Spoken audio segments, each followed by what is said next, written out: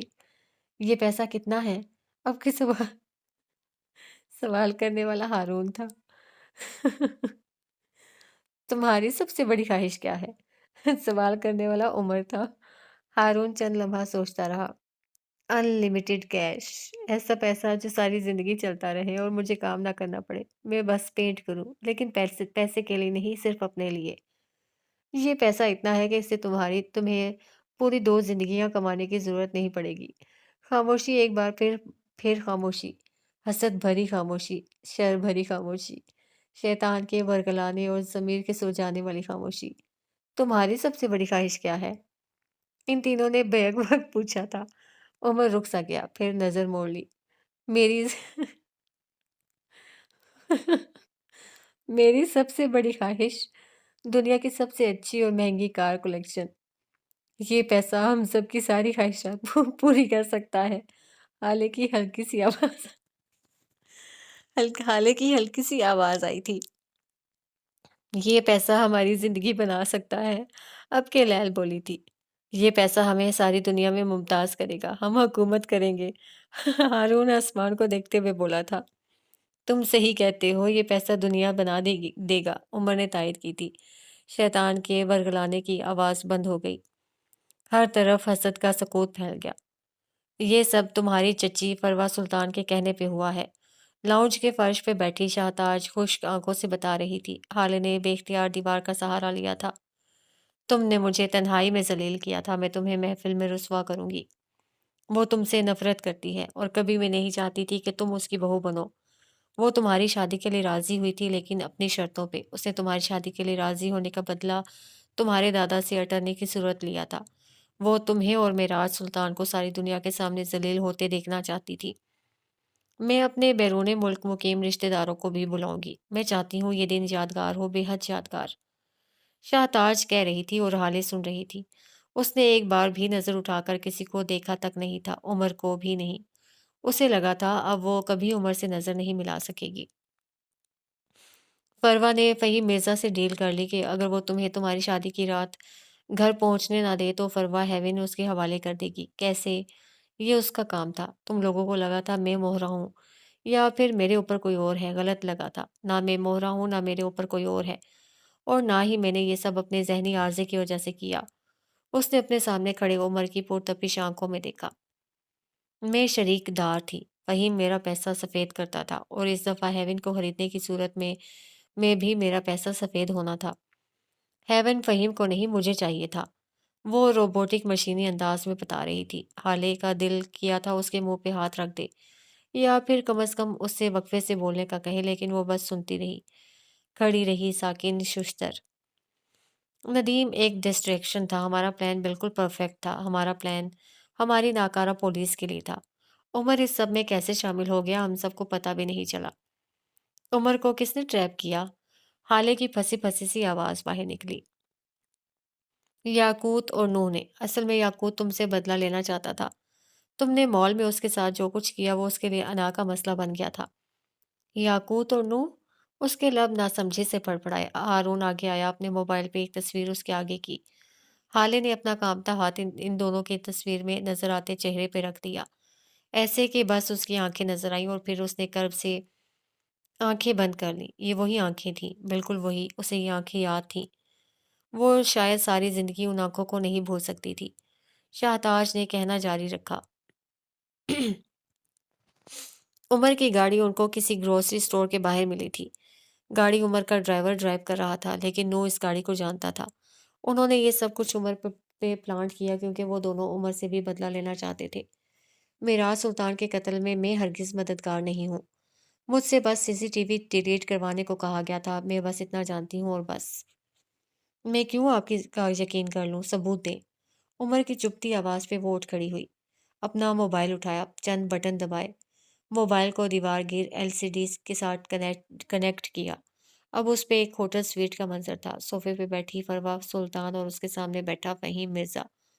حالے نم آنکھوں سے اسکرین کو دیکھے گئی۔ اسے لگا تھا بصارت عذاب ہے، اسے لگا تھا سماعت عذاب ہے، آج اسے لگا تھا زندگی عذاب ہے۔ آدھا مرا مرد کاروبار کے معاملات نہیں سنبھال سکتا۔ الفاظ تھے کہ زہر۔ حالے کو اپنا سارا جسم سبز پڑتا محسوس ہوا۔ لیل نے حالے کو تعصب سے دیکھا۔ ہارون سر جھکائے کھڑا رہا۔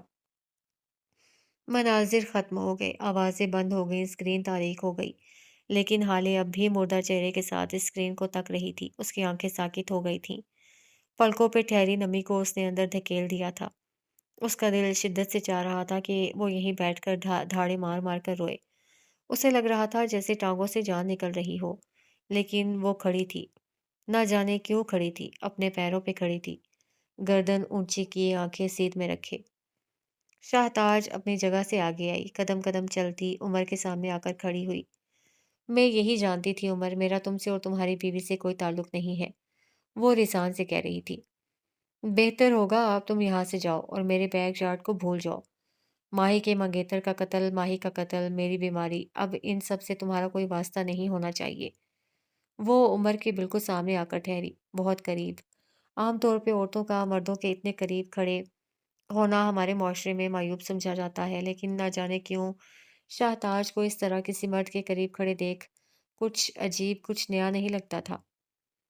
اگر تم نے واسطہ رکھا عمر، اس نے آواز سرگوشی جتنی ہلکی کر لی، چپتی ہوئی خشک آواز، تو میں کسی نہ کسی دن اس میس سے نکل ہی آؤں گی، لیکن یہاں سے نکلنے کے بعد میں تمہیں قبر تک چھوڑ کر آؤں گی، یاد رکھنا۔ وہ سرد سا کہہ کر دور ہٹی۔ عمر نے حالے کو دیکھا، نظر سے نظر ملی۔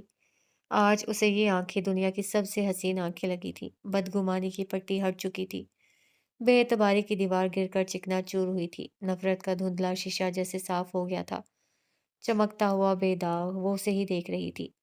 حالے کو آج ایک بار پھر یہ آنکھیں اپنی لگی تھیں، بہت اپنی، بہت قریبی، جیسے اس رات اس سڑک پہ لگی تھیں۔ اسے یہ چہرہ ہمدرد لگا تھا، جیسے اس دن اس مال میں لگا تھا۔ اس نے نگاہیں پھیر لی، وہ اسے نہیں دیکھ سکتی تھی، ظاہر ہے اب وہ اسے نفرت کرے گا۔ اب ہمیں چلنا چاہیے، میرے مہمان میرا انتظار کرتے ہوئے تھک گئے ہوں گے۔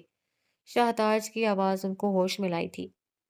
وہ چاروں جن قدموں کے ساتھ آئے تھے انہیں سے واپس مڑ گئے، لیکن کیا واقعی وہ چاروں انہی قدموں کے ساتھ واپس گئے تھے؟ باہر آ کر اس وسیع لان میں وہ چاروں ایک ہی ٹیبل کے گرد کھڑے ہو گئے۔ حالے عمر کے برابر کھڑی تھی، سب کچھ پہلے جیسا ہو کر بھی پہلے جیسا نہیں تھا۔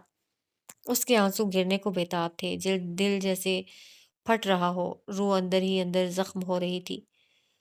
اسے بابا یاد آ رہے تھے۔ عمر ایسا نہیں کر سکتا۔ اس نے آنکھیں بند کی، ایک آنسو گال پہ لڑک گیا۔ جس نے آپ کے ساتھ برا کیا ہے، میں اسے چوک پہ کھڑا کر کے درے ماروں گا۔